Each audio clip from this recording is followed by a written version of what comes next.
Bonjour à toutes et à tous, bienvenue pour cette nouvelle rencontre à la librairie Dialogue, la première rencontre estivale qui ouvre le bal des éclaireurs. Bertrand Perrier, bonjour. Bonjour. Merci de votre présence, de votre venue jusqu'à Brest aujourd'hui à la librairie Dialogue. C'est la 3e année que Dialogue met en avant les éclaireurs, comme ça, l'été, une programmation estivale.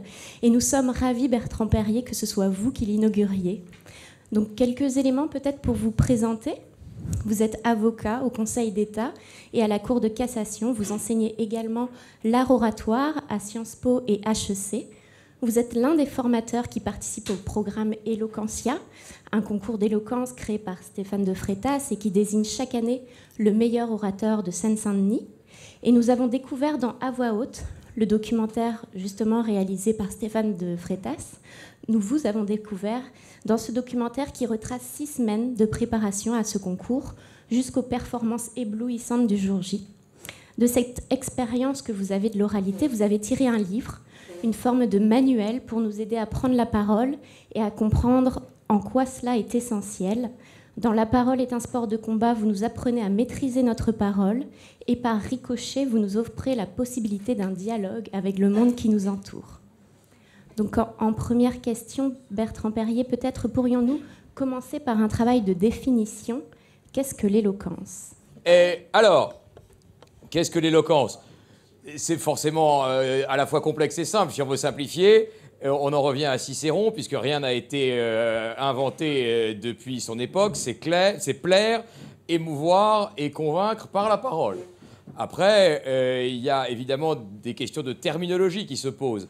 Et je crois que la notion d'éloquence est un peu trompeuse et un peu de nature à effrayer les gens. Et donc, je lui préfère la notion de prise de parole en public, qui me paraît à la fois plus simple, plus accessible, alors que l'éloquence renvoie à quelque chose de plus esthétique et de plus artificiel. Donc, on fait des concours d'éloquence. C'est pas très nécessaire de faire des concours d'éloquence. Ce qui est important pour moi, c'est pas d'être éloquent.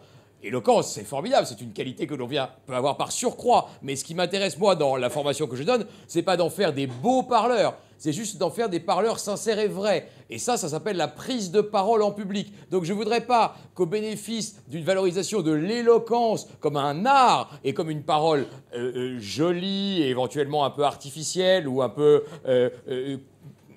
sophistiquée, disons, on en vienne à abandonner ce qui est pour moi l'essentiel, qui est la prise de parole en public. Donc l'éloquence, c'est bien, mais c'est bien si ça ne fait pas peur et si ce n'est pas l'arbre qui cache la forêt. Et donc privilégions plutôt la prise de parole en public, parce qu'il y a aussi l'idée que dans l'éloquence, il y a une part de don.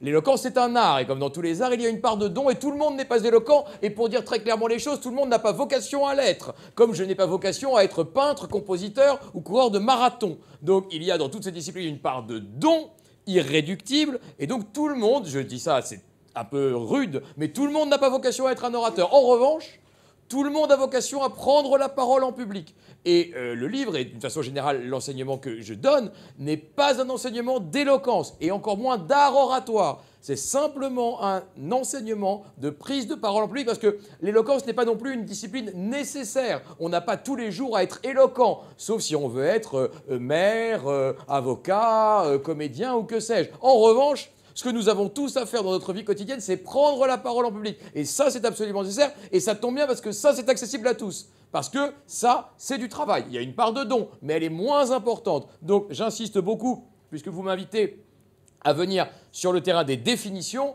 sur le fait que l'éloquence, c'est formidable.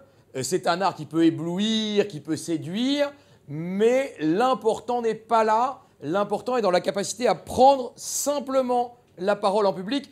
Et comme vous savez, la peur de prendre la parole publique est une peur extrêmement répandue. Peut-être la plupart d'entre vous, en tout cas statistiquement, 40% des Français disent qu'ils ont peur de prendre la parole en public. J'ai été dans cette situation auparavant. Et donc, véritablement, je crois que cette capacité à prendre la parole en public est quelque chose qui est totalement partageable.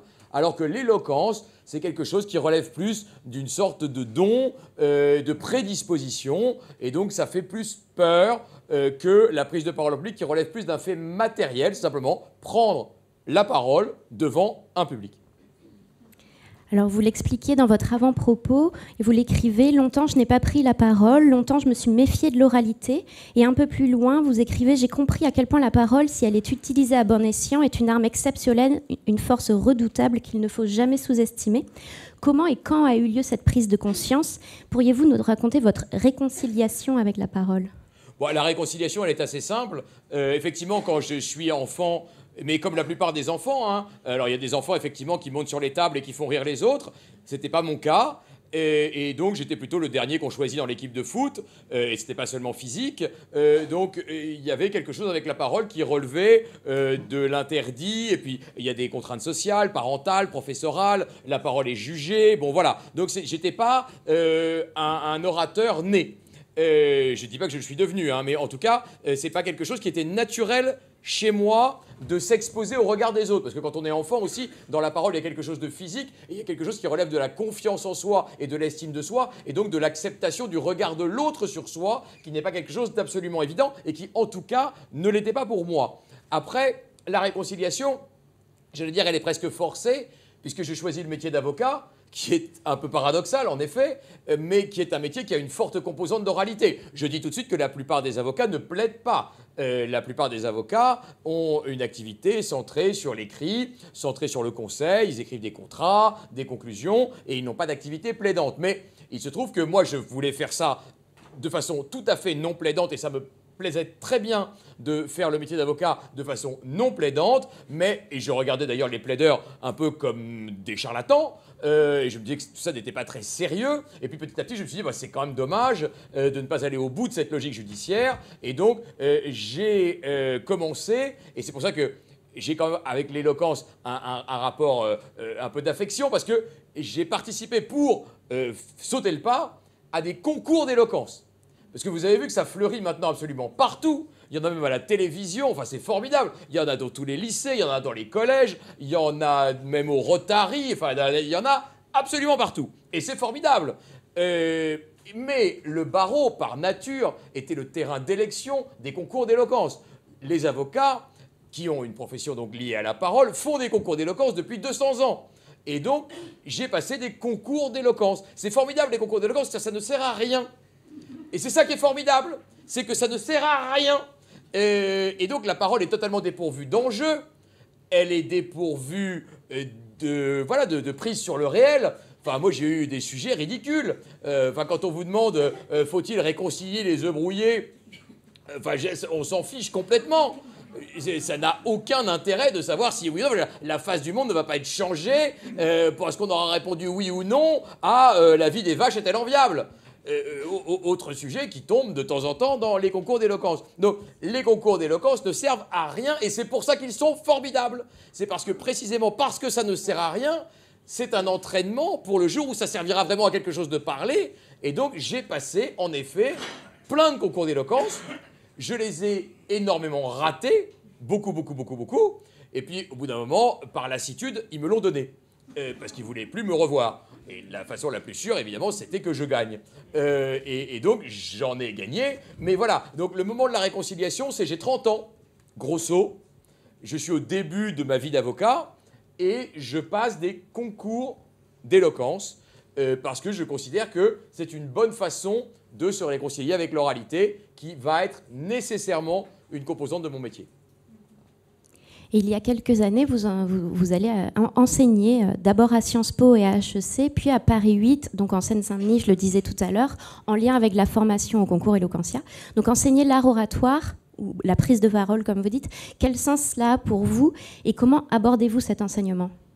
Alors, j'ai commencé à enseigner la prise de parole en public de façon totalement pragmatique. Je le fais d'ailleurs de façon totalement pragmatique. Je ne suis pas du tout un théoricien de la prise de parole en public. De toute façon, les seuls théoriciens, c'est les Grecs et les Romains. Hein. Donc, fermez le banc. À partir de 2500 ans, il ne s'est plus rien écrit d'intelligent sur la question. Je caricature, mais je ne suis pas du tout un créateur de théorie sur la prise de parole en public et encore moins sur l'éloquence. Et donc, n'attendez pas que ce livre, si vous me faites l'honneur de l'acheter, vous apprenne des choses intelligentes.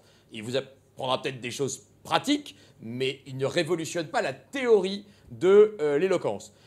Donc, mon enseignement, il était très simple. C'est que moi, dans mon parcours avec la prise de parole, j'ai mis à peu près 20 ans. Parce qu'on ne m'a jamais enseigné la prise de parole en public. Parce que quand j'étais au lycée, alors ça, n'en parlons même pas, ça ne se faisait pas. On faisait un exposé poussif de temps en temps, façon TPE navrant, mais ça n'avait évidemment aucun intérêt.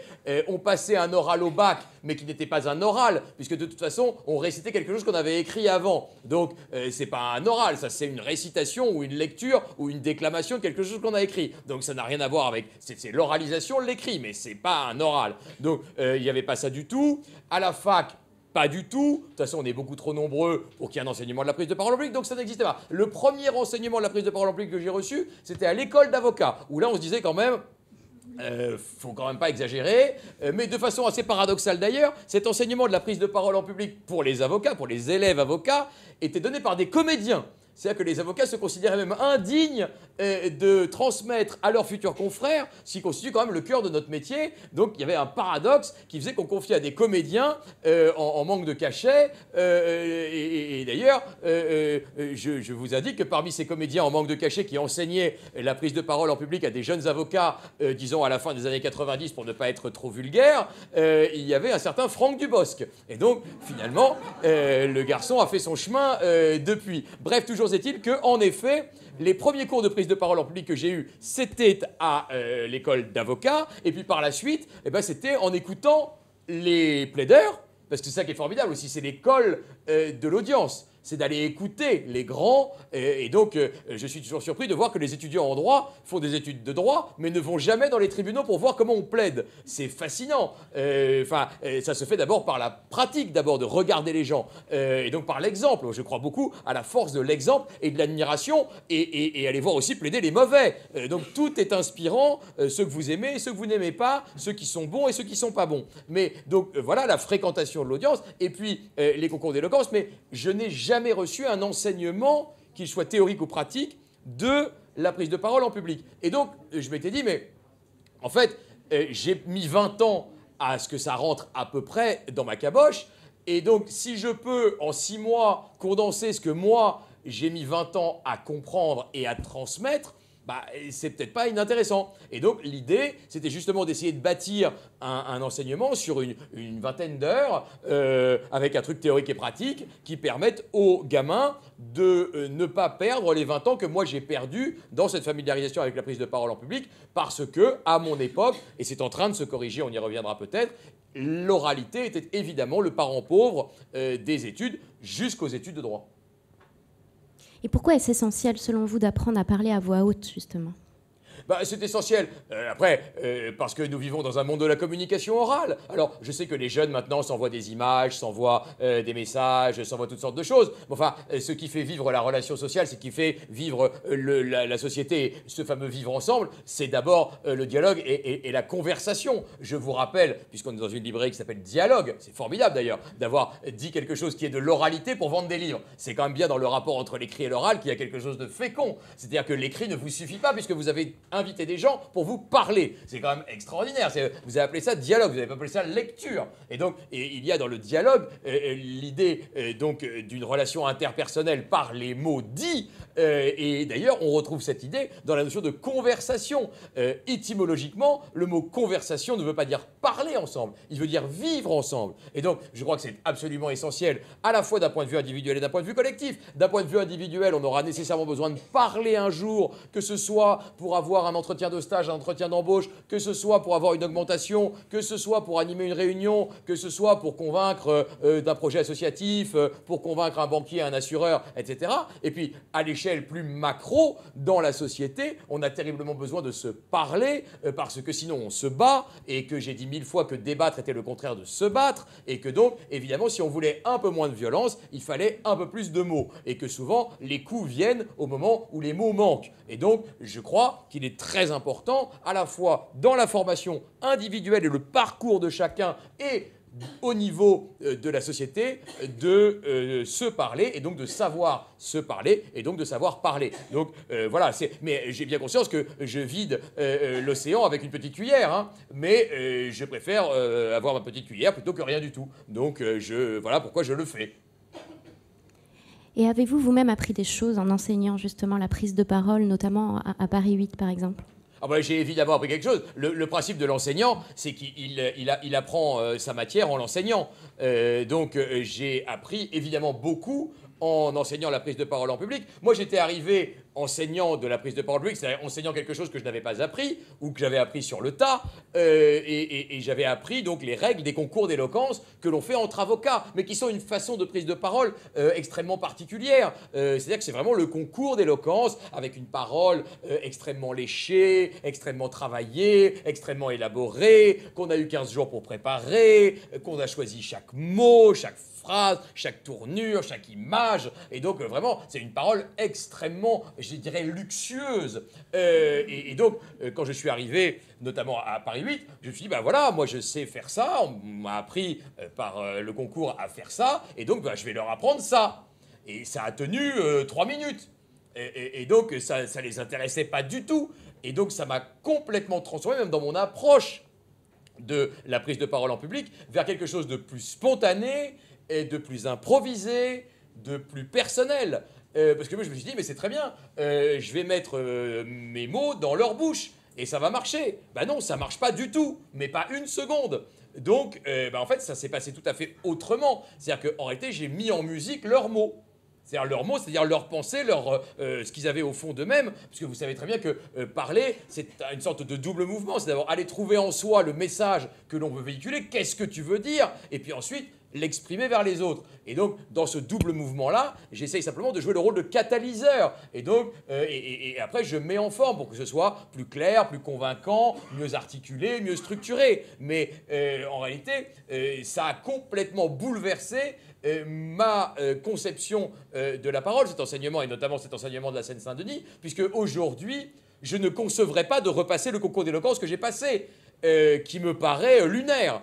Qui me paraît artificiel, qui me paraît purement esthétique, qui me paraît globalement assez insincère, alors que pour moi, la parole aujourd'hui est une affaire de spontanéité, de sincérité et d'improvisation. Donc je crois très fermement que oui, ça a complètement transformé ma propre vision des choses en matière de prise de parole en public. Je leur dois une fière chandelle. Alors vous l'écrivez, à vaincre sans péril, on triomphe sans gloire. C'est ainsi que vous résumez la déclamation d'un discours écrit, donc ce que je fais actuellement. Donc l'improvisation a définitivement vos faveurs. Votre gloire est ailleurs, Laura. L'improvisation est un hommage à l'auditoire, écrivez-vous. Qu'entendez-vous par là? Ce que je dis par là, c'est que oui, j'adore l'improvisation, qui est pour moi la parole suprême. C'est la parole de l'instant, c'est la parole du risque, hein. Si, je ne dis pas ça pour vous, hein, mais vous avez, non, mais parce que vous avez l'ambition de dire des choses intelligentes, donc vous êtes assuré de les écrire avant, alors que moi, comme je n'ai aucune ambition, je viens tout nu. Mais ce que je veux dire, c'est que si vous venez avec un papier, en effet, vous ne prenez pas de risque. Vous avez votre papier et donc vous avez une sorte de parachute ventral qui fait que si ça ne marche pas, vous avez toujours votre doudou, hein, comme les enfants, pour vous rassurer, vous protéger. C'est très bien et ça peut donner aussi... Non mais je veux dire, dans la sphère par exemple politique, où les mots ont une importance absolument déterminante, on ne peut pas dire un mot à la place d'un autre, parce que sinon, dans le champ diplomatique, voilà, il faut une exactitude parfaite dans les mots, et bien évidemment, le support écrit se justifie pleinement. Mais quand on n'a pas cette ambition-là, ou cette exigence-là, je crois que la parole improvisée est la plus belle, parce que, quand je dis que c'est un hommage rendu à l'auditoire, en réalité, lorsque je vous parle, je vous regarde. Et donc, en vous regardant, et je n'ai pas donc... Parce que la feuille est inévitablement attirante. C'est un aimant, la feuille. Et vous dites, bah, j'ai ma feuille, et donc vous êtes irrémédiablement tenté de la regarder et donc de la lire. Et si vous la regardez et que vous la lisez, vous n'avez plus le contact visuel avec ceux qui vous écoutent, et ils ne vous écoutent plus. Donc, je crois que en vous regardant, il y a plusieurs choses qui se passent entre nous. D'abord, je vous regarde, et donc j'exerce sur vous une forme de pouvoir. Parce que si vous ne me voyez que le haut de mon crâne, vous ne me regardez plus et vous ne m'écoutez plus. Et par ailleurs, c'est un double mouvement. C'est-à-dire qu'en vous regardant, je sais depuis tout à l'heure, je pense vous avoir tous regardé plus ou moins une fois, et je sais qui s'ennuie, je sais qui s'amuse, je sais qui va se dire que c'est long, je sais qui pense à sa liste de courses, je sais à peu près tout des uns et des autres, avec un peu d'expérience. Et donc, ça m'aide, moi, aussi à lire chez vous la lassitude, la nécessité de faire une blague pour récupérer l'attention, la nécessité de ne pas être trop long pour ne pas lasser. Et donc, tout ça, ça naît. Il y a dans vos regards beaucoup plus d'informations que vous ne le pensez. Et si j'ai un papier, il y a deux choses qui me guettent. Un, le lire, et deux, ne pas m'adapter. Parce qu'il y a ça aussi. Si j'ai un papier, je vais lire ce qu'il y a sur mon papier. Alors, si le papier a une telle importance qu'il le faut, tant mieux. Mais si je peux garder une forme de liberté dans ma parole, eh bien, tant mieux, parce que ça va permettre de m'adapter en fonction des réactions du public. Et c'est notamment très important pour nous avocats. On regarde dans le regard du juge, on quémande dans le regard du juge une approbation ou une désapprobation sur laquelle on va pouvoir rebondir. Mais c'est vrai que l'improvisation, c'est aussi un hommage rendu à l'auditoire, parce que c'est de vous dire, vous êtes pour moitié dans ce que je dis. Pour autant, vous êtes très attaché aux mots, et on peut également lire dans votre livre « Refusons la parole instinctive et rudimentaire, cultivons la synonymie, faisons l'effort de la subtilité ». La précision, c'est une notion qui vous est chère. Pourquoi choisir le mot juste est-il si important selon vous? Et quelle relation entretenez-vous avec votre dictionnaire? Alors, oui, évidemment, la parole est faite de mots, et je suis assez obsédé du mot juste. Et c'est d'ailleurs l'objet du livre que je suis en train d'écrire. Et j'en profite pour faire la promo du livre qui viendra, parce qu'il n'y a pas de raison après tout. Enfin, il viendra si je le finis, notamment ce soir d'ailleurs. Pensez à moi dans la chambre 205 du Continental. C'est vous dire que la librairie Dialogue ne recule devant absolument aucun sacrifice. Eh bien, je dois écrire parce que la thèse est très insistant sur le livre qui vient. Et le livre qui vient, c'est précisément là-dessus. C'est sur le goût du mot juste et la remise à l'honneur des mots un peu oubliés, un peu méprisés, et donc par champ de discipline, eh bien, je remets en valeur les mots de la loi qui sont les miens, mais aussi les mots de la gastronomie, les mots de la jeunesse, les mots de la foi, les mots de la politique, les mots de l'amour, évidemment, puisque l'amour se dit avant que de se faire. C'est ce qui nous différencie des animaux. Et donc, j'ai en effet le goût du mot juste, celui qu'on ne trouve pas forcément toujours, qu'on cherche, dont on sait confusément qu'il existe, mais qu'on n'a pas toujours. Et donc, en effet, j'adore les mots, j'adore même les mots un peu surannés, qu'on n'emploie pas souvent, qui font parfois un peu précieux, mais pour moi, être précieux, c'est un très beau mot, parce que ça dit à la fois une préciosité au sens de quelque chose qui est beau et qui est riche, et de quelque chose qui est un peu excessivement artificiel, mais j'aime bien ce mot de préciosité. Et donc, en effet, j'ai un rapport énamouré avec mon dictionnaire, probablement du jour où on m'en a offert un pour mon passage en 6e. Et donc, voilà, le dictionnaire, pour moi, est le plus beau mot de la langue française, puisqu'il contient tous les autres. Quel regard portez-vous sur la parole aujourd'hui, la manière qu'on a de l'utiliser? Pensez-vous qu'elle soit en danger? Je ne dirais pas que la parole est en danger, et je dirais presque au contraire. Je trouve qu'il y a aujourd'hui un mouvement de retour à la parole que je trouve extrêmement satisfaisant. Encore une fois, j'ai dit à quel point il y avait des concours d'éloquence partout. Ça me paraît bien, mais ça me paraît dérisoire. Encore une fois, ces concours d'éloquence n'ont d'intérêt. Alors, je dis un mot là-dessus parce que c'est important. Il y en a partout. Alors, de deux choses l'une. Soit ça impressionne les gens et ça inhibe les autres, parce qu'ils se disent je suis incapable de faire ça, et donc je me renferme dans ma coquille, et c'est l'arbre qui cache la forêt, et c'est tout perdu. Et à ce moment-là, le concours d'éloquence, c'est une catastrophe. Soit c'est un exemple et ça tire les autres en disant ah, c'est formidable, je veux être capable de faire ça. Et donc, c'est très ambivalent, l'idée du concours d'éloquence. Ça peut être une très bonne chose ou une très mauvaise chose. Je participe à des concours d'éloquence en me disant que ça va tirer les gens au regard de la notion d'exemple, mais ça peut aussi inhiber, et donc je suis assez ambivalent sur les concours d'éloquence. Sur la parole aujourd'hui, on peut dire 1000 choses sur sa dégradation. Bien sûr qu'il y a une dégradation de la parole, bien sûr qu'on utilise 3000 mots sur les 35 000 que compte la langue française, et encore je dis 35 000 dans une vision extrêmement basse, c'est vraiment 35 000 selon la police, hein. C'est 50 000 selon les organisateurs, donc véritablement on utilise la partie émergée de la langue française, et notamment dans la parole médiatique. Hein. Vous savez qu'évidemment, on a 30 secondes pour parler, on a dans des tweets 180 ou 280 caractères pour s'exprimer, donc la parole est très appauvrie. Mais malgré tout, d'une façon générale, et j'en veux pour preuve la création de ce grand oral du baccalauréat à laquelle je crois énormément, comme une restauration de l'écrit, de l'oral, pardon, mais d'un vrai oral. C'est-à-dire d'un oral qui ne soit pas, comme on le disait tout à l'heure, une simple oralisation de l'écrit. Et donc un vrai oral où on s'exprime librement avec une part d'improvisation et une part de conviction. C'est ce que je reproche souvent aux études et l'appréhension qu'elles ont de l'oral, c'est un oral de connaissance. Or, l'oral ne sert pas à connaître, il sert à argumenter. Et c'est en cela que probablement ce grand oral est la première vraie épreuve orale du baccalauréat, parce qu'elle rend à l'oral sa vraie mission qui est d'argumenter et de convaincre. Donc voilà. Cette restauration, ce rééquilibrage, puisqu'évidemment, il ne s'agit pas d'exploser l'écrit et de se dire que ça n'a aucune importance, c'est simplement de se dire que dans la société, l'écrit et l'oral ont des vocations égales, ont des importances équivalentes, et que donc il est juste que l'enseignement que l'on reçoit pour entrer dans la société soit le reflet de cette égalité entre l'écrit et l'oral. Eddie Monio, c'est un des élèves très très charismatiques que l'on peut suivre dans À voix haute. Dit, depuis que je suis tout petit, mon père me répète: Eddie, tu parles beaucoup, c'est bien, mais écoute un peu plus parce que sinon tu n'apprendras jamais. J'ai pris toute l'ampleur de ce qu'il voulait me dire à travers la formation. Apprendre à parler, est-ce aussi et peut-être même surtout apprendre à écouter?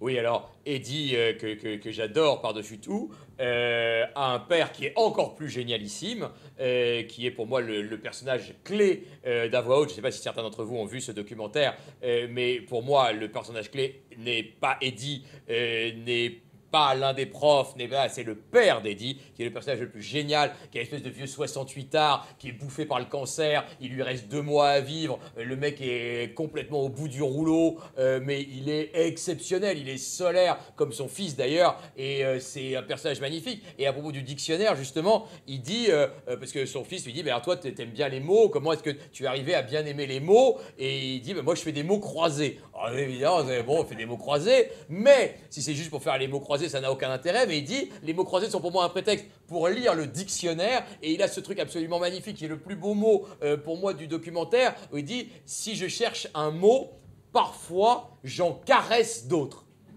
C'est sublime.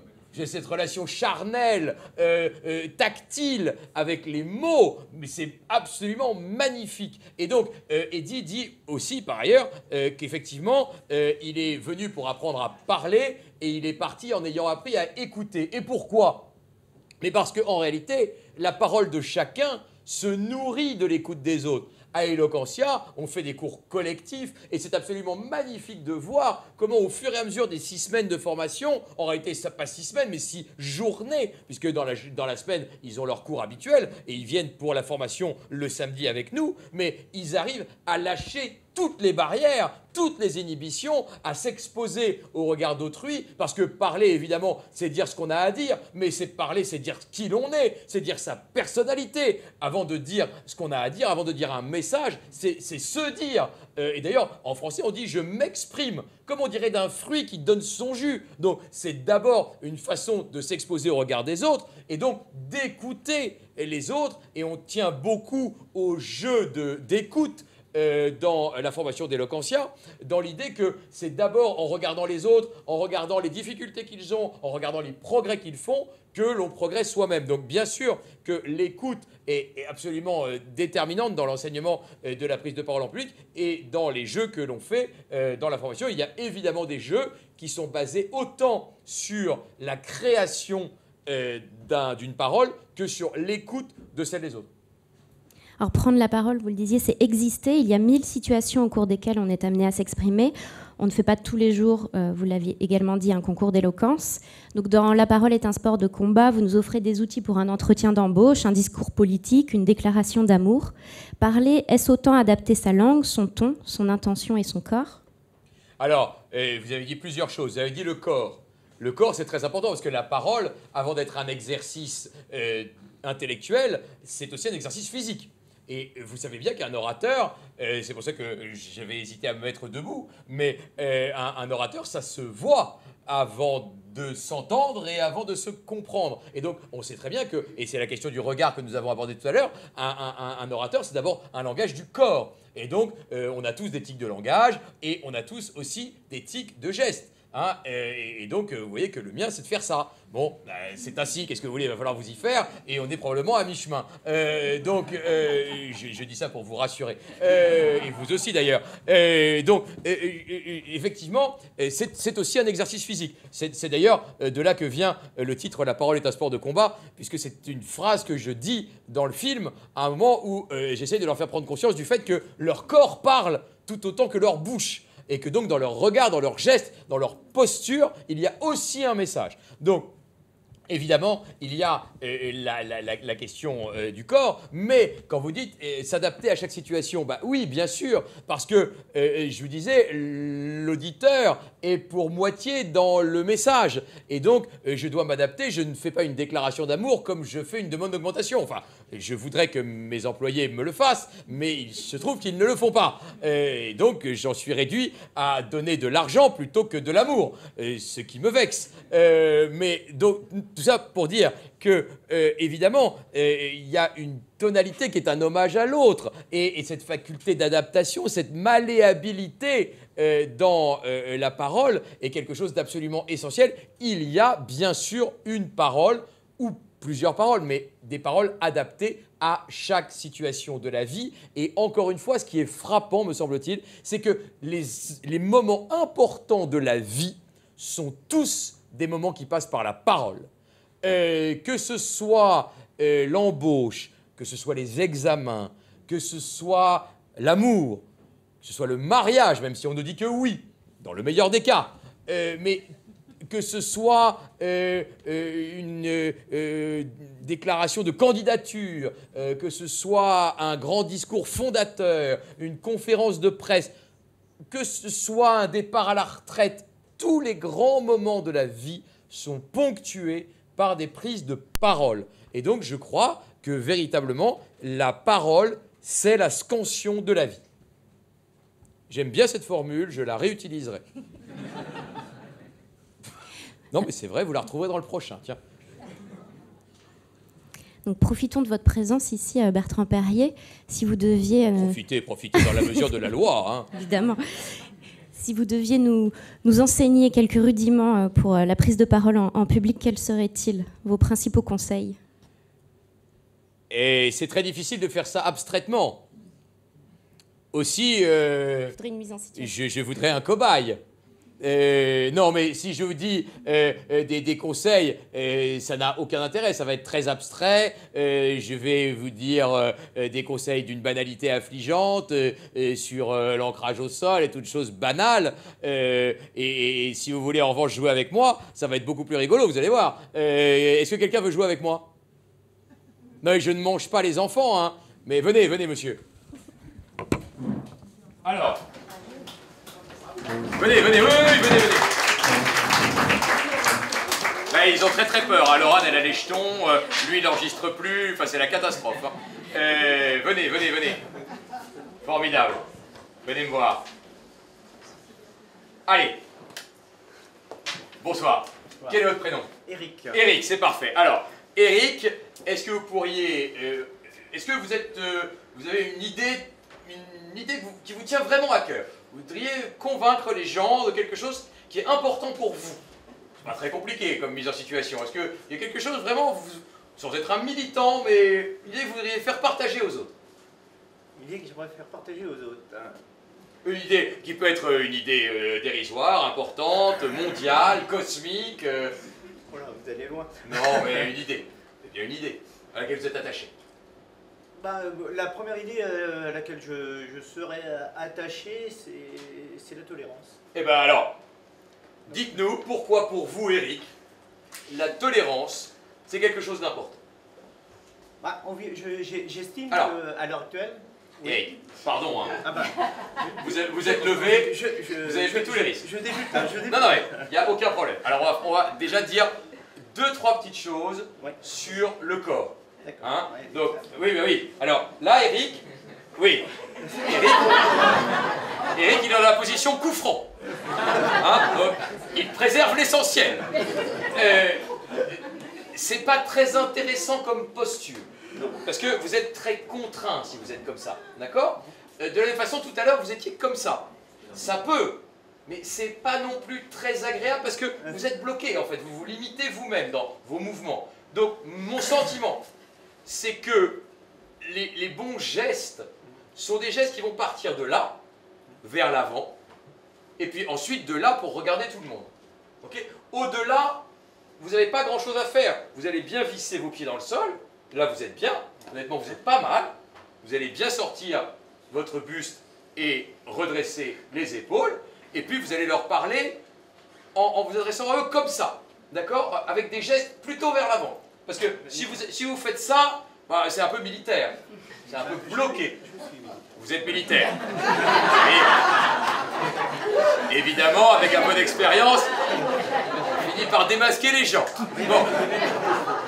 C'est vrai que la coupe de cheveux pouvait être un indice. Et que probablement vous n'êtes pas le seul, car il y en a d'autres qui partagent cette capillarité. Mais vous voyez là-dedans que une jalousie de ma part, que je n'ai plus de capillarité du tout. Donc, Eric, on essaye de faire... Là, vous êtes vraiment super bien. Vous êtes très très bien. Donc, voilà. Et alors, donc ça, c'est sur la forme. Ok? Sur le fond. La parole, c'est d'abord une direction et ensuite un chemin. Vous allez dire, voilà, moi, il y a une idée qui est importante pour moi, c'est la tolérance. Vous avez indiqué le chemin, la direction. Et ensuite, vous nous expliquez pourquoi. Ok? Donc, pour moi, il y a une idée majeure, c'est la tolérance. Pourquoi? Et là, je voudrais que vous essayiez le plus possible de structurer votre propos. Comme des boîtes. La tolérance, c'est important dans la famille. Parce que gna gna gna. C'est important dans la société. Parce que gna gna gna. Et c'est important dans le monde. Parce que gna gna. Je vous donne une idée, mais vous pouvez faire complètement autre chose. La tolérance, c'est important dans la politique. Parce que gna gna gna. Dans la religion, parce que gna gna gna. Dans l'amour, parce que gna gna gna. Je vous dis juste d'essayer d'avoir quelques boîtes. Ok? Parce que ça va beaucoup vous rassurer. Et ensuite, vous allez arriver à bon port. C'est-à-dire à Brest. On y va? D'accord. Donc, d'abord, la direction. La direction, c'est ce qui est important pour moi, c'est la tolérance. Et je vais vous dire pourquoi. Et on essaye d'avoir des boîtes. Je pars du bas vers le haut, quoi. Mais je vous donne un exemple, hein, mais vous pouvez faire complètement autre chose. On essaye? Ah, on essaye. Allez, on essaye, hein, ça marche pas. J'étais à l'eau. Mais oui, bien sûr, à Brest. Que faire d'autre? Elle était facile. Elle était facile, oui. Allez, on y va, Eric. Alors donc, voilà ce qui me tient particulièrement à cœur, moi, c'est la tolérance. La tolérance, c'est apprendre, pour moi, à se comprendre, à s'aimer, à partager des idées. À l'heure actuelle, dans le monde dans lequel nous vivons, je trouve qu'il y a beaucoup d'incompréhension, beaucoup d'agressivité, beaucoup de violence. Et toutes ces choses font que... qui font qu'on ne dialogue plus. Il suffit de regarder au quotidien, dans la vie au quotidien, que ce soit ici à Brest ou ailleurs, ne serait-ce que notre comportement au volant.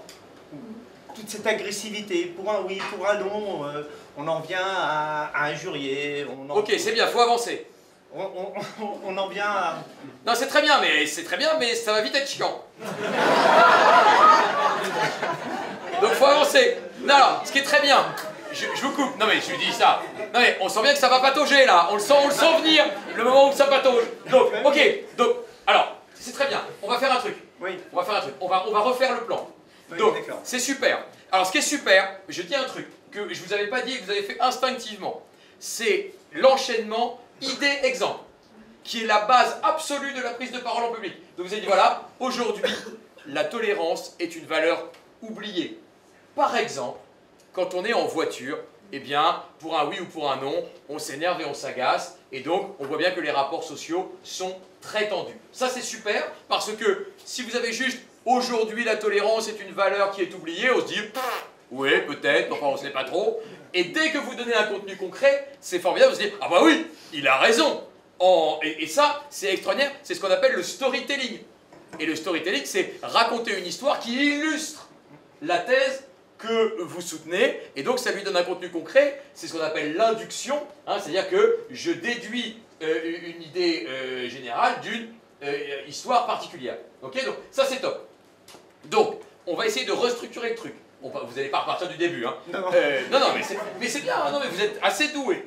Donc, la première idée, c'est aujourd'hui, la tolérance, il n'y en a plus. Ça, c'est la première idée, on l'évacue. Donc, deuxième idée, or, c'est quelque chose dont on a vraiment besoin. Et vous allez nous expliquer pourquoi.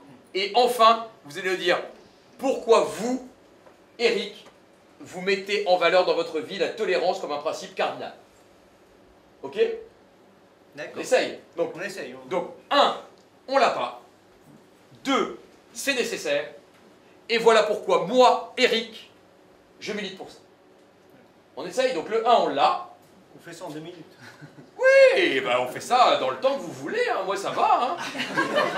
Vous savez, mon destin, c'est la chambre 205 du Continental. Honnêtement, plus je passe de temps avec vous, plus je suis content. Hein. Allez, Eric. Donc la tolérance, tout ça pour dire que la tolérance est importante pour que nous apprenions à vivre tous ensemble, dans le même espace, dans les mêmes lieux, en apprenant à s'écouter et à faire en sorte que notre monde aille mieux. Alors c'est un peu, j'allais dire, Allez. peut-être pompeux de... Non, faut y aller là. Le j'allais dire, tout ça, c'est pas bon. Là, vous êtes sur le reculoir, Eric. Vous êtes en train de vous dire, ouais, bon, ce que je raconte, c'est un peu du bullshit. C'est vrai, mais c'est pas grave. Eric, faut y aller. La différence, c'est pas entre l'idée elle est bonne ou elle est mauvaise, c'est j'y crois ou j'y crois pas. Même s'il est mauvaise, tant que vous y croyez, elle est bonne. Donc là vous dites, ouais bon j'allais dire, machin. Non. Faut y aller Eric, faut la défendre cette tolérance. Ok. Donc on y va. Donc c'est une idée sur... Et dernière chose, vous Eric, comment est-ce que vous vous efforcez de promouvoir cette valeur dans votre vie? D'accord. Troisième temps, on a fait les 2 premiers, troisième. Ça me rappelle vraiment l'école. Mais non, mais vous êtes bien là, regardez. Regardez, on vous filme, vous êtes beau, on va vous le repasser au dîner. Allez Eric, troisième temps, pourquoi vous Eric, c'est une valeur qui correspond à votre être profond. Alors ça me touche parce que j'ai eu, d'abord, j'ai beaucoup voyagé, j'ai beaucoup appris des autres. Quel qu'il soit, j'ai partagé des instants que je qualifierais pour moi de privilégiés et j'ai du mal à admettre que dans notre société actuelle, on ne puisse pas, nous, être les mêmes, c'est-à-dire pouvoir partager avec les autres, quelle que soit sa religion, sa culture, sa couleur de peau, peu importe. On est sur la planète elle s'appelle la planète Terre. On est tous des humains, on est tous faits pour vivre ensemble, avec nos différences, certes, quelles qu'elles soient, mais on est sur la même planète, dans le même monde, on doit vivre ensemble, on doit partager des valeurs communes, et on doit tous essayer de faire en sorte que la tolérance, la paix l'emporte, plutôt que de voir notre quotidien bouffé par toutes ce qui nous pollue la vie, et qui est la violence, qui est l'intolérance, qui est la méchanceté, et rien n'est plus beau que de partager. Voilà. Ah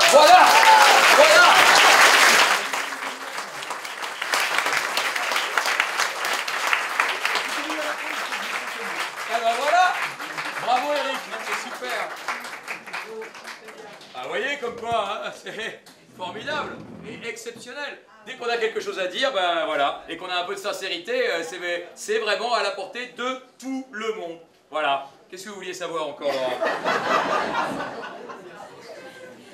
Eh bien, je vais peut-être laisser la parole au public. Ah oui, la parole au public. Ah pardon. Oui. Avez-vous des questions à poser à Bertrand Perrier? Bonsoir, donc je suis la directrice de la librairie Dialogue. Avez-vous un problème avec la chambre 205 Continentale? Et je n'ai aucun problème avec la chambre 205. Elle comporte notamment une très belle lithographie hommage à Picasso que je vous invite à venir découvrir.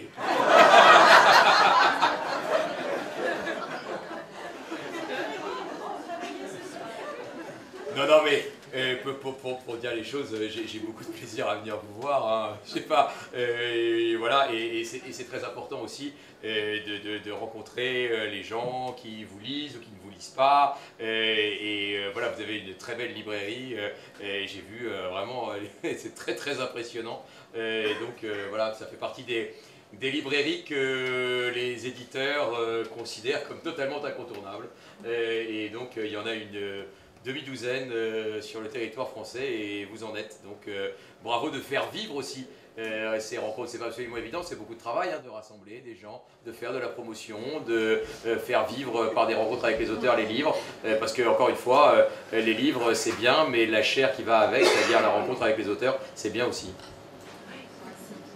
Écoutez, Monsieur Perrier, la transition est toute trouvée puisque je m'apprêtais à rendre hommage à Dialogue, qui vient d'être le récipiendaire d'une récompense nationale, qui est donc le prix d'animation. Donc en présence de la directrice, on va pouvoir applaudir à Dialogue pour ce magnifique prix. Voilà.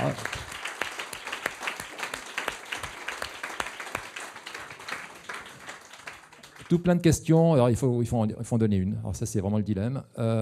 J'ai vu dans la 4e de couverture tout à l'heure que vous étiez avocat à la Cour de cassation et au Conseil d'État. Alors j'ignorais qu'il y avait des avocats à la Cour de casse et au Conseil d'État. Ça, c'est premier. Et puis juste une petite chose, juste avant, que je voulais vous dire quand même, c'est que j'ai failli lever le doigt tout à l'heure pour venir à la place de ce monsieur. Ah mais je vous en prie. Ah mais alors, oui, je vais m'accorder une minute. Moi, mon thème, ça aurait été l'ouverture d'esprit. Donc ça rejoint la tolérance.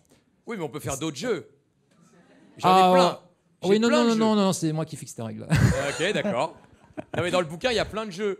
Il y a plein de jeux. Non mais pour vous dire... oui, pardon, je vais prendre votre question et puis après on parlera du bouquin. Oui, en fait, ce que je déplore en fait en une phrase, ce que je déplore jusqu'à en chialer des larmes de sang, c'est le rétrécissement en fait du champ politique, du champ d'expression dans ce pays, qui pour moi suit un glissement extrêmement grave. Et là, je suis vraiment très solennel.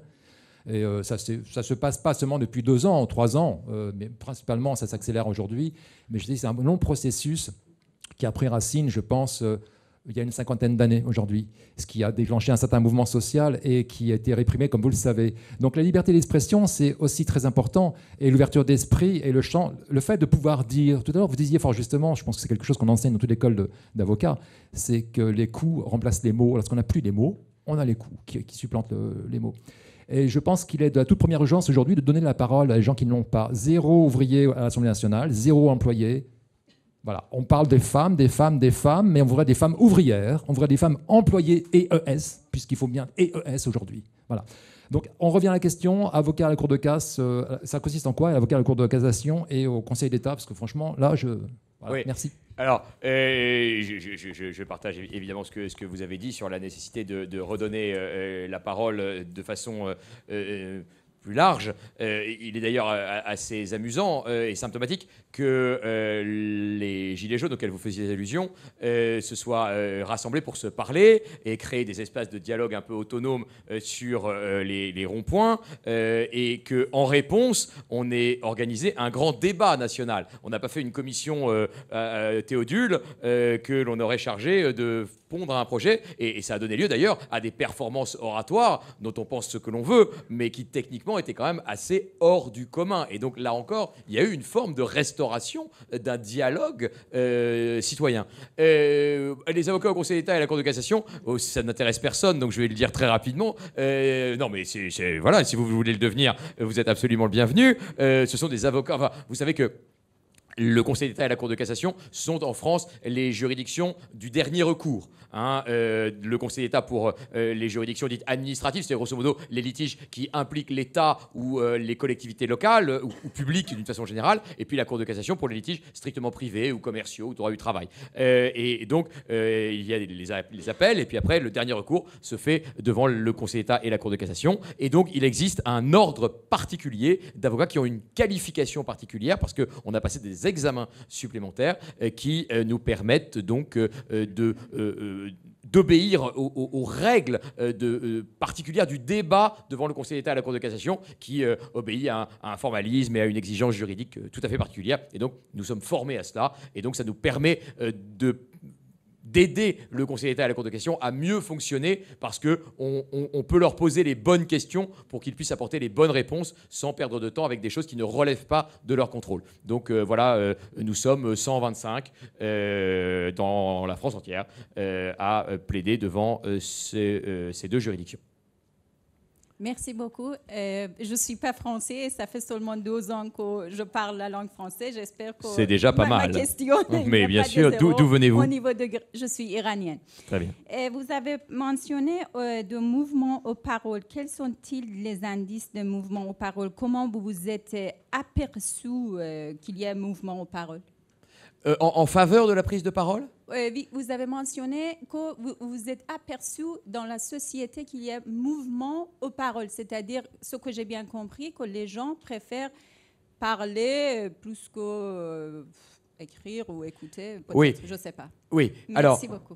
Oui, alors je crois en effet que, alors vous vous souvenez que il y a quelques années, c'était donc la fin de la galaxie Gutenberg, donc c'était l'écrit, c'était fini, et que c'était l'image qui aurait le dernier mot et qui supplanterait tout. Quelle erreur!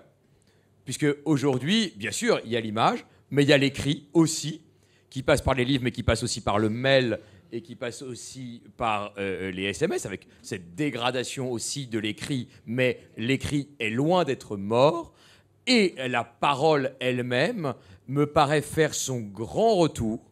Alors, j'ai probablement une déformation, et parce que tout ce qui touche à la parole me touche, et donc je suis particulièrement sensible et observateur des mouvements autour de la parole, mais je trouve qu'il y a... Je suis désolé de le dire, mais alors d'abord, le succès d'À voix haute, qui est quand même un documentaire qui a été vu par 200 000 personnes, qui a été nommé au César. Enfin, c'est un truc de dingue, hein. Nous, on fait ça en Seine-Saint-Denis, on fait ça, on s'en fout. Hein. On fait pas ça pour être césarisé, hein. D'ailleurs, on l'a pas été. Mais on fait ça parce qu'on croit à la cause qu'on défend. Et on l'a fait en 2013, en 2014, et puis après en 2016, 17, 18, 19. Et ça n'a intéressé personne. Et ça n'a pas vocation à intéresser le public. Enfin, nous, on fait ça parce que les élèves nous intéressent. Donc la mise en avant par le documentaire de cet enseignement était pour nous incroyable, parce que en fait, vous savez, le film, il est très beau, hein, mais pour nous, en fait, c'est complètement quotidien. Enfin, je veux dire, c'est pas, ça s'est fait l'année d'avant, ça s'est fait l'année d'après, et puis là, on a un truc 2015 et on est nommé au César. Enfin, nous, ça nous paraît incroyable parce que c'est quelque chose qui est très quotidien et qu'on fait depuis toujours. Et puis, autre symptôme, un autre film qui s'appelle Le Brio, avec Daniel Auteuil, qui lui a eu le César, mais qui portait aussi sur la question de la transmission de la prise de parole en public. Et puis, je suis navré de le dire, mais le succès de ce livre, enfin, j'ai jamais pensé vendre des livres par dizaines de milliers en l'écrivant. Et donc, il y a quand même, ça répond quand même à une préoccupation, à une demande, aussi à une inquiétude. On se dit, mais si plus personne ne sait parler, comment est-ce qu'on peut vivre ensemble? Il y a aussi évidemment la question des crispations sociales autour des attentats, autour de tous ces communautarismes, où on se dit mais si on est à ce point-là fragmenté, comment est-ce qu'on va réussir à se parler? Et donc il y a aussi une préoccupation. On se dit il faut quand même qu'on continue à faire société et ça ne peut passer que par la parole. Et donc il y a en effet tous ces petits phénomènes, mais qui, mis bout à bout, me paraissent significatifs, voire signifiants, comme on dit aujourd'hui. France 2 choisit de consacrer une soirée à un concours d'éloquence, et je vous le dis, va en consacrer une autre l'année prochaine. Donc il y a quand même là, dans la mission de service public, quelque chose qui est majeur. Et puis encore une fois, le grand oral du baccalauréat, à partir de 2021, toutes les générations de bacheliers seront formées à la prise de parole en public pour passer, dans ce moment un peu totémique qu'est le baccalauréat, une épreuve qui est dédiée à la conviction par la parole. Donc je crois qu'effectivement, il y a de toutes parts une sorte de bouillonnement, alors qui peut révéler soit un enthousiasme, soit une inquiétude, mais en tout cas, si l'inquiétude se transforme en enthousiasme, je m'en réjouis.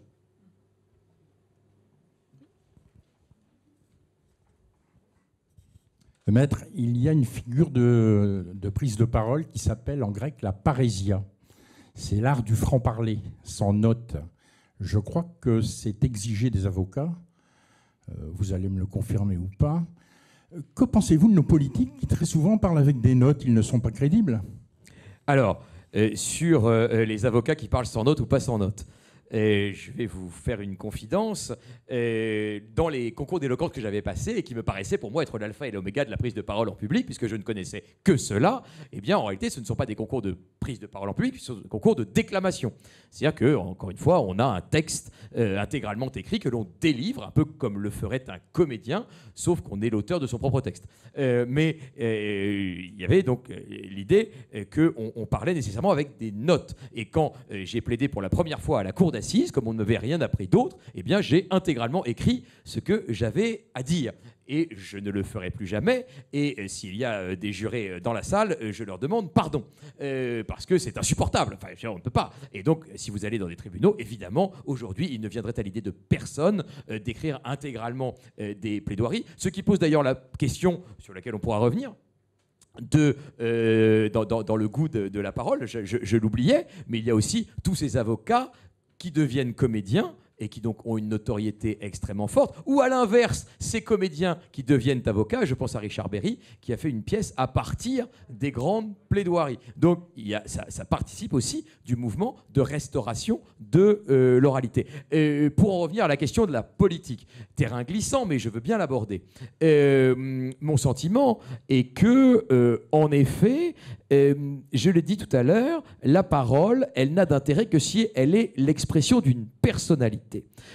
Or, j'ai le sentiment que dans la vie politique aujourd'hui, il n'y a plus guère de place pour des personnalités et pour le risque que comporte l'expression d'une personnalité. Avant, il y avait des Charles Pasqua, il y avait des Robert-André Vivien qui exprimaient des personnalités. Et aujourd'hui, la discipline partisane est tellement forte que tout ce qui relèverait de l'expression d'une personnalité, c'est-à-dire d'une singularité, c'est-à-dire d'une différence, est un risque.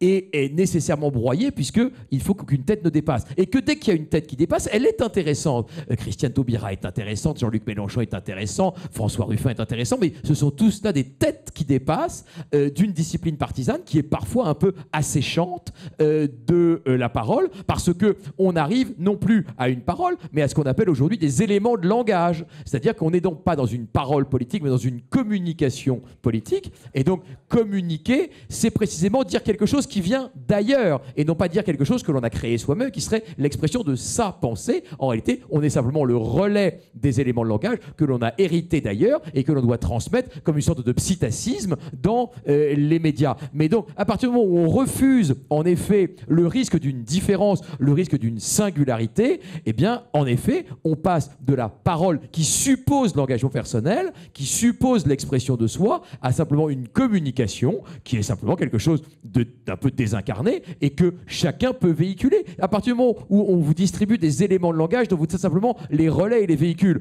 n'importe qui peut le faire, puisque ça n'est plus l'expression de la personnalité. Et en effet, pour moi, ça n'est pas la parole qui suppose le risque de l'improvisation et du moment, et donc le risque aussi de l'expression différente, de l'expression d'une culture personnelle. Je pense à Christiane Taubira, par exemple. On en pense ce que l'on veut d'un point de vue politique, évidemment, mais du point de vue oratoire, c'est quand même quelqu'un qui est totalement exceptionnel parce qu'elle a à la fois la culture, la conviction, le vocabulaire qui font les grands orateurs, mais il y a ça à droite aussi. Et donc, il y a donc quelques personnalités encore qui acceptent la singularité. Mais en effet, il y avait un président de la République qui comparait les magistrats à des petits pois dans une boîte de petits pois. Parfois, on a un peu l'impression que les parlementaires sont aussi des petits pois dans une boîte de petits pois. Et surtout, on y a fait allusion tout à l'heure, depuis qu'on a complètement renouvelé le personnel politique au bénéfice de l'élection de 2017, qui a amené dans les assemblées parlementaires des hommes politiques complètement novices et des femmes politiques complètement novices qui n'avaient pas fait campagne, puisqu'ils ont été élus sur la base de leur seul engagement partisan. Et donc, n'ayant pas fait campagne, ils ne se sont pas coltinés avec la parole publique, avec le suffrage universel, qui fait aussi les orateurs. Un orateur, ça ne se fait pas en 2 ans, 3 ans. Un orateur, c'est quelqu'un qui a fait des meetings, qui a fait des réunions publiques, qui a été entarté, qui s'est coltiné avec des syndicalistes. Enfin voilà. Donc, ça s'est fait tanner le cuir. Et donc, c'est ça aussi qui fait une parole politique. Et quand on a des jeunes gens qui viennent sans grande expérience, eh bien, effectivement, ils sont plus formatables. Et vous avez vu d'ailleurs, c'est très amusant dans l'actualité immédiate, que La République En Marche avait organisé un séminaire de formation pour ses candidats aux municipales à Grenoble, je crois, et qu'on a découvert que les jeux de rôle qui étaient proposés aux candidats de La République En Marche consistaient à se moquer des concurrents,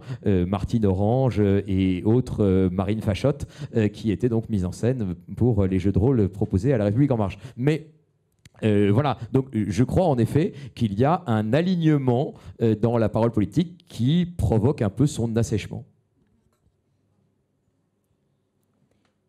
Eh bien, je crois que cette... Non, pas du tout. Il y a la dame au premier rang qui attend depuis tout à l'heure. Tenez, madame, Laurane est très méchante avec vous, regardez. Alors que moi, je suis très gentil et je suis à la chambre 205. Désolé, mais je suis son mari. Vous êtes... Je veillerai à ce que tout se passe bien. Mais je vous promets que tout se passera bien. Non, je voulais vous demander quelle est l'importance de la voix dans l'oralité. Parce que vous avez de belles voix et des voix qui sont... voilà. Alors c'est une question déterminante. La voix, c'est l'instrument de l'orateur, comme le violoncelle, du violoncelliste. Bon, voilà. Alors évidemment, il y a là-dedans des parts de don, et puis il y a des parts de travail. En fait, mon sentiment sur la question de la voix, c'est une question que je connais très mal. Et pour dire les choses, à Eloquentia, il y a des coachs vocaux qui aident les élèves. Et pour ce livre, j'ai écrit un chapitre sur la voix parce que c'est très important. Mais en réalité, je l'ai pour partie confié au coach vocal d'Eloquentia parce que je ne connais pas bien les questions purement techniques vocales. Ce que je veux dire, néanmoins là-dessus, sur la question de la voix, il y a en effet des gens qui ont des voix immédiatement envoûtantes et des gens qui ont des voix inévitablement plus faibles. Ou plus... Mon sentiment, c'est que, quel que soit le point de départ de sa voix, ce qui est important dans une voix, c'est sa capacité à changer de couleur. Et plus qu'une voix de base, je crois que c'est la capacité à faire des variations dans la voix, dans le débit, dans l'intensité et dans la couleur. C'est-à-dire plus vite, moins vite, plus fort, moins fort, et les silences, qui sont évidemment aussi le sel de la parole. C'est ce qui fait ressortir aussi la parole, comme c'est évidemment le noir qui fait ressortir le blanc ou le blanc qui fait ressortir le noir.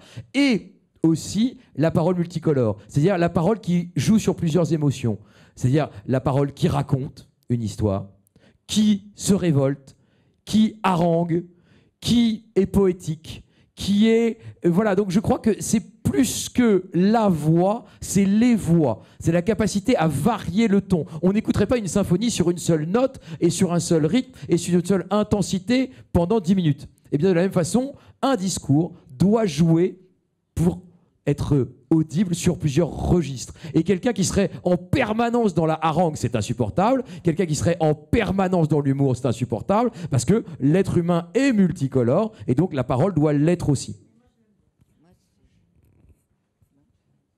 Oui, que ça s'est bien passé. Je ne souhaite frustrer personne d'autre. Non, mais vraiment, encore une fois, c'est un peu comme chez Erazade dans Les Mille et Une Nuits, si vous voulez. Toute question m'éloigne de la chambre 205. Merci. Je voulais savoir si vous avez des exercices pour le petit Brestois que nous sommes, pour sans professeur, sans rien. Et j'ai acheté le livre. Et non, alors, vous me donnez une occasion commerciale inespérée, cher ami, de vous dire comment le livre est fichu, parce qu'en fait, on n'en a pas du tout parlé. Comment est-ce que ce livre est fichu? Alors, en fait, c'est une alternance de chapitres biographiques et de chapitres pédagogiques. Vous aurez compris que mon rapport à la parole n'était pas un long fleuve tranquille, et donc à partir du moment où c'est un parcours de réconciliation avec la parole, je trouvais amusant, intéressant éventuellement, de donner quelques temps forts de cette évolution personnelle de mon rapport avec la parole. Donc il y a des chapitres biographiques où je raconte des expériences personnelles de prise de parole et comment je m'en suis sorti, ou pas sorti d'ailleurs, dans la prise de parole en public. Et en alternance avec ces chapitres biographiques, il y a des chapitres pédagogiques. Et évidemment, chaque chapitre biographique illustre un chapitre pédagogique. Et donc, le chapitre pédagogique explique une situation de prise de parole en public, ou une règle de la prise de parole en public. Ça peut être la structure d'un discours, ça peut être comment terminer, ça peut être l'idée exemple, ça peut être les questions de voix, ça peut être les questions de parole professionnelle. Voilà, donc vous avez à chaque fois des règles de prise de parole en public, parce qu'il y a des règles, et puis au pied de ces chapitres de pédagogie, eh bien, il y a des exercices et des jeux. Et c'est là que vous allez trouver votre bonheur, car il y a des mises en situation que l'on peut faire à 1, à 2, à 12 pour se familiariser avec la prise de parole en public. Donc c'est, voilà, il y a, je dirais, au total dans le livre, je ne les ai pas comptés, mais je dirais une 50aine de jeux que l'on peut faire pour se familiariser au quotidien avec la prise de parole en public. Et comme vous êtes très désireux de faire ça, vous allez clôturer cette rencontre en venant jouer avec moi après la question de madame, et je vous laisserai sur un petit exercice. Justement, ce n'est pas une question, c'est une confirmation de votre livre. Je donne souvent un exercice qui est dans votre livre. J'espère que j'ai le droit de le faire. Mais ils sont en libre service. Hein. Ouais, je ne suis pas le créateur de tous, hein, honnêtement. Vous savez, les jeux de prise de parole en public, ça existe depuis que le monde est monde. Je les ai rassemblés. Je les utilise avec mes élèves. Mais en fait, je ne suis pas le créateur de tous. Hein. Je cite d'ailleurs votre ouvrage, bien sûr, en note de bas de page. Et donc, notamment, vous savez, sur l'exercice où vous donnez les figures de rhétorique, la prosodie, narration, péroraison, et où vous illustrez ces figures de style par un argumentaire sur pourquoi vous êtes hostile à l'évaluation en notes dans les petites classes, en CP. Et donc, je donne souvent cet exercice-là à n'importe quel type de public auquel j'ai affaire. Quand j'interviens sur la prise de parole en public, ils adorent. Ils adorent vraiment, parce que je leur dis, mais copier, la première phase de l'apprentissage, c'est effectivement le mimétisme. Et je leur dis, utilisez votre hobby ou quelque chose qui vous passionne dans la vie, et ensuite, vous illustrez, vous utilisez les mots utilisés par Vincent Perrier. Et donc, ils adorent faire cet exercice qui les rassure. Mon prénom est Bertrand. Non. Vincent est le prénom de votre voisin. Mais c'est le début de quelque chose. Non, mais j'ai un problème avec les prénoms. J'appelle les gens, même mes enfants, par des prénoms. Ah, vos enfants, c'est plus inquiétant. Oui, mais je fais preuve d'imagination. Pour moi, c'est très important. Mais pour moi aussi. Et j'ai marqué Vincent Perrier partout. Voilà, c'est pour ça que je n'ai pas touché mes royalties. Je vous dois ma disgrâce. Mais je vous promets que votre voisin de droite s'appelle Vincent. C'est vrai ? Ah oui. Voilà, ça n'est pas que je l'ai deviné, c'est que je le connais. Je ne suis pas médium, je ne suis pas mesmer, mais voilà, c'est extraordinaire par capillarité, Vincent. Est-ce qu'il y a une autre question avant que... Ah, attendez, il y a monsieur et puis après le jeu. Mais on peut jouer à plusieurs, hein, si vous voulez. S'il y en a qui veulent absolument jouer, je ne voudrais pas frustrer quiconque. Allez. Oui. Oui, alors, un sujet d'examen que j'ai passé, l'examen. clair de l'une et clair de l'autre. Clair de l'une et clair de l'autre. Alors, il faut dire que c'était un sujet de bizutage. Et c'est bien les bizutages parce qu'on apprend à parler et autre chose par la décontraction. Alors, c'est sur la décontraction que je voudrais parler. C'est pour ça que j'ai pris ce sujet. Quand vous dites, pour parler, il faut descendre en soi pour ensuite aller vers l'autre. Alors, ça me parle beaucoup, tout ça. Et je crois que ça ne peut pas se faire, justement, sans décontraction. Ça me paraît tout à fait fondamental dans la prise de parole. Alors, la question que je veux vous poser, c'est, pensez-vous que cette décontraction fondamentale, on la trouve essentiellement dans la technique oratoire et un certain nombre de jeux, de sketchs et autres que vous avez montés et qu'on comprend très bien? Ou croyez-vous que pour bien prendre la parole, il faut avoir aussi travaillé par des méthodes de relaxation en plus? Je veux dire par là la relaxation, toutes les méthodes actuelles, la méditation, le yoga et autres.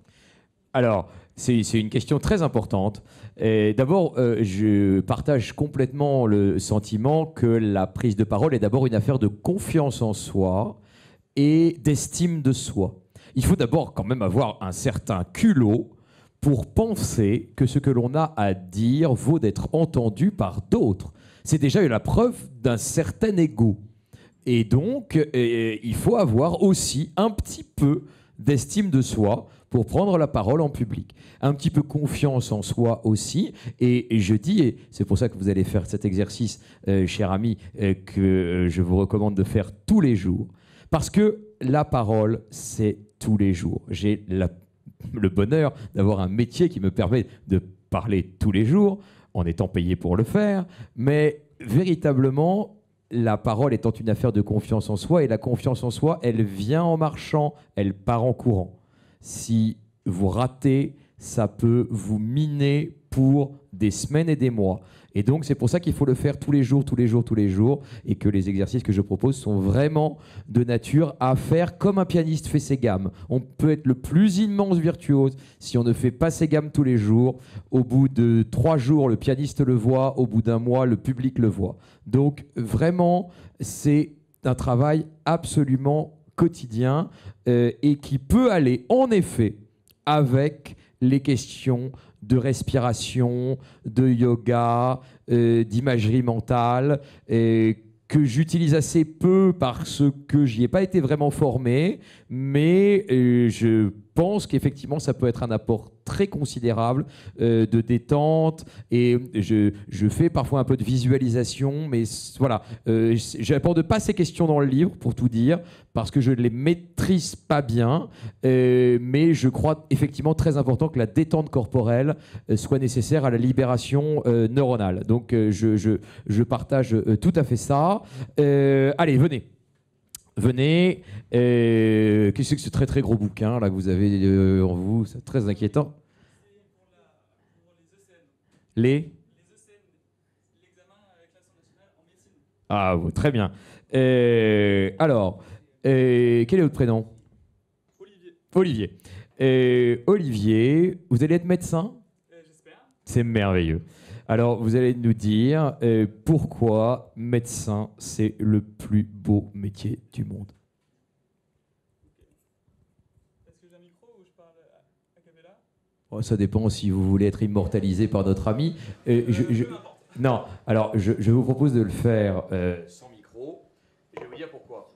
Parce que le micro, déjà, il vous bloque les mains. Et donc, c'est pas très intéressant de le faire avec un micro. Et puis après tout, Eric l'a fait triomphalement sans micro. Donc, Olivier? Oui, c'est ça. Donc, Olivier, pourquoi est-ce que c'est un métier qui vous correspond pleinement, et pourquoi c'est le métier que vous voulez absolument exercer un jour? Alors la médecine, pour moi, alors j'ai oublié le début. Est-ce que vous pouvez me rappeler juste les méthodes? Parce que j'ai oublié. Alors, la direction et le chemin. D'accord. C'est très important, et 3 boîtes. Ok. Ok. Alors, la médecine... Et puis après, non, je voudrais, tiens, Vincent, tu vas venir, tu vas faire le dernier cobaye, tiens. Ouais, t'es pas venu pour rien. Hein. J'ai l'impression, ouais. Parce qu'en fait, moi je connaissais une personne à Brest. Et donc je lui ai dit, mais il faut que tu viennes. C'est horrible, sinon c'est Robinson Crusoe, tu vois. Et donc c'était un peu c'est mon espoir en fait, tu vois. Voilà. Donc tu vas nous faire un petit truc après. Parce que ça c'est... Pardon? Je me prépare. Tu te prépares, oui, prépare-toi à mon avis. Alors, Olivier, et puis après, Olivier, ça c'est pas l'exercice que vous allez faire tous les jours. L'exercice que vous allez faire tous les jours, c'est l'exercice de Vincent. Allez, Olivier, pourquoi? Donc, pourquoi la médecine est un des métiers les plus importants dans le monde? Alors attends. Non. Non, c'est pas ça. C'est pas ça ma question. Ma question, c'est pourquoi est-ce que c'est le métier que toi, Olivier, tu veux tellement faire? Alors, Olivier, il y a un truc avec la voix, quand même. Ouais. C'est que là, tu es dans les pieds de la dame. D'accord. Ok? Et donc, tu vas imaginer, tu vois, les feuilles là, derrière. C'est à elle que tu parles. Ok. Ok? Et tu vas même faire mieux. Tu vas imaginer qu'entre les feuilles et toi, il y a une montagne. Ok, et tu passes au-dessus. D'accord. Ok.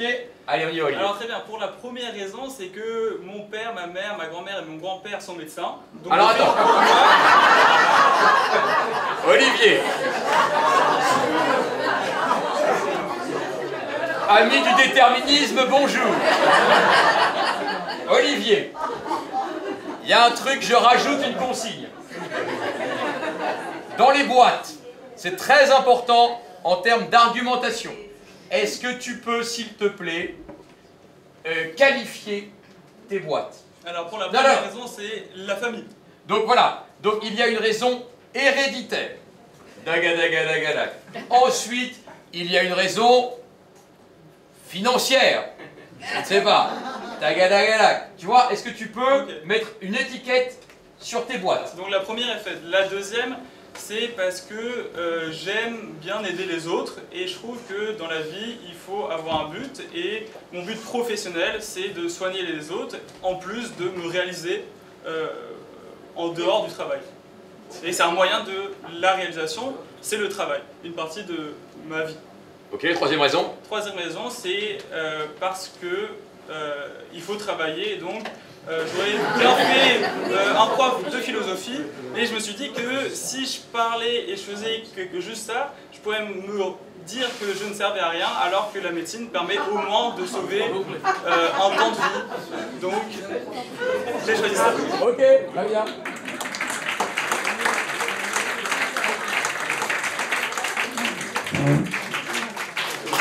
Alors, méfie-toi, j'annule le resto si l'exercice est dur. Hein. Non, ça va aller, ça va aller, ça va aller. Alors, l'exercice que vous pouvez faire tous les jours, c'est l'exercice de la chronique radio. C'est très simple. Tu vas me faire un exercice en 3 temps. C'est un exercice qui dure 1 minute ou 2 minutes. Hein. C'est l'exercice de la chronique radio parce qu'il joue sur plusieurs registres, donc en réalité 3. Et c'est ça qui est intéressant, et puis en plus, il est inépuisable. Je vous en donnerai un autre après, mais ce que vous pouvez faire tous les jours. Donc, 1, tu vas me raconter un truc qui s'est passé dans l'actualité. Hein, donc ça, c'est la phase récit. Quelque chose qui s'est passé dans l'actualité, qui t'a choqué, qui t'a surpris, qui t'a amusé, qui t'a révolté, ce que tu veux. 1, le fait. Hier, on a appris que... Ok, narration. Deuxièmement, tu vas me dire ce que, selon toi, ça révèle de l'état du monde. Ok, donc là, on est dans l'abstraction. Ok, on est dans quelque chose de l'ordre de la description analytique, de l'analyse. Ok, et troisième chose, tu vas me dire ce que tu en penses, toi. Ok, là, on est dans l'ordre de l'argumentation. D'accord? Donc, raconter, expliquer, argumenter. Ok? Et ça, ce triptyque-là, raconter, expliquer, argumenter, c'est la base de tout et vous pouvez le faire tous les jours. Ok? Donc, je te laisse le choix de ce que tu veux dire, mais je voudrais que d'une façon ou d'une autre, après tu peux le faire dans le désordre, mais je pense que cet ordre-là est pas mal, après voilà, qu'on passe sur ces 3 revistes. Ok? Allez. Il faut que tu trouves un sujet, oui. Ouais, j'ai tenu le crash par 2 minutes pour expliquer le truc, juste pour que tu puisses avoir 2 minutes pour trouver un sujet. Bien sûr, c'est ambitieux. Voilà, voilà.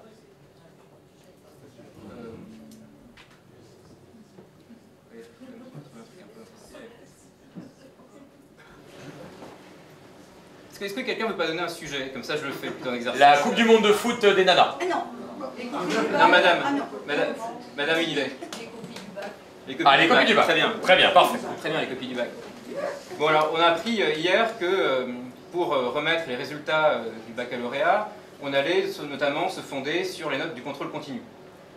Pourquoi? Parce que certains professeurs refusaient de corriger des copies ou voulaient retenir certaines copies.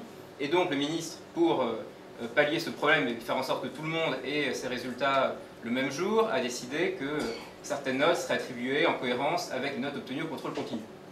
Ça révèle 2 choses. La première, c'est qu'aujourd'hui, il y a une volonté au sein du ministère de l'Éducation nationale de rétablir une forme d'autorité et donc de passer outre la contestation pour rétablir l'autorité du ministre, du ministère et faire passer la réforme en cours. Ça révèle une deuxième chose, c'est que finalement, on fait peut-être moins attention aujourd'hui aux notes obtenues au baccalauréat et que le diplôme aujourd'hui a perdu de la valeur, ce qui fait qu'on se permet finalement de noter sur le contrôle continu et non plus sur l'épreuve en elle-même, comme on le faisait auparavant, où on considérait que c'était finalement le résultat d'un jour qui prévalait sur le résultat d'une année.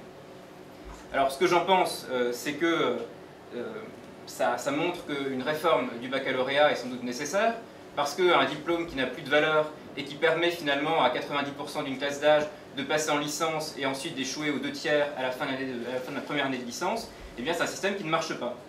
Donc il faut peut-être faire moins d'épreuves au baccalauréat, plus d'épreuves au contrôle continu pour récompenser les élèves assidus qui ont envie de travailler, qui font l'effort tout au long des 3 années du lycée de performer et d'écouter les conseils que leur donne un professeur. Et puis ça suppose aussi sans doute de revoir notre rapport à l'écrit sur l'examen, et donc l'introduction du grand oral peut aussi être un moyen justement de rétablir la notion de performance sur un moment, de performance ponctuelle dans l'examen du baccalauréat qui sinon aujourd'hui est démonétisé. Alors voilà.